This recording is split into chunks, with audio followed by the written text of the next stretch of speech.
এটি হচ্ছে পৃথিবীর সবথেকে ছোট দেশ সিল্যান্ড, যার জনসংখ্যা মাত্র ২৭ জন। এটি পৃথিবীর একমাত্র দেশ যে দেশে কোনো মাটি নেই। সাগরের উপর ভাসমান এই দেশটি দুটি বিশাল কংক্রিটের পিলারের উপর অবস্থিত। বাইরে থেকে দেখলে এটাকে এমন দেখালেও এর ভিতরটা অনেক সুন্দর। এর ভেতরে রয়েছে বেডরুম, টয়লেটস, একটা কিচেন, এমনকি একটা জেলখানাও আছে। বিশ্বের অন্য কোনো দেশ সিল্যান্ডকে সার্বভৌম রাষ্ট্র হিসেবে স্বীকৃতি না দিলেও সংজ্ঞামতে একটি স্বাধীন রাষ্ট্রের যা যা থাকা দরকার তার সবই আছে সিল্যান্ডে।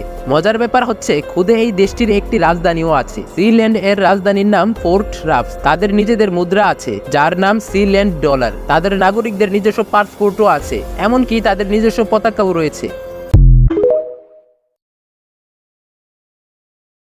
এটি হচ্ছে পৃথিবীর সবথেকে ছোট দেশ সিল্যান্ড, যার জনসংখ্যা মাত্র ২৭ জন। এটি পৃথিবীর একমাত্র দেশ যে দেশে কোনো মাটি নেই। সাগরের উপর ভাসমান এই দেশটি দুটি বিশাল কংক্রিটের পিলারের উপর অবস্থিত। বাইরে থেকে দেখলে এটাকে এমন দেখালেও এর ভিতরটা অনেক সুন্দর। এর ভেতরে রয়েছে বেডরুম, টয়লেটস, একটা কিচেন, এমনকি একটা জেলখানাও আছে। বিশ্বের অন্য কোনো দেশ সিল্যান্ডকে সার্বভৌম রাষ্ট্র হিসেবে স্বীকৃতি না দিলেও সংজ্ঞামতে একটি স্বাধীন রাষ্ট্রের যা যা থাকা দরকার তার সবই আছে সিল্যান্ডে। মজার ব্যাপার হচ্ছে খুদে এই দেশটির একটি রাজধানীও আছে। সিল্যান্ড এর রাজধানীর নাম পোর্ট রাফস। তাদের নিজেদের মুদ্রা আছে যার নাম সিল্যান্ড ডলার। তাদের নাগরিকদের নিজস্ব পাসপোর্টও আছে, এমনকি তাদের নিজস্ব পতাকাও রয়েছে।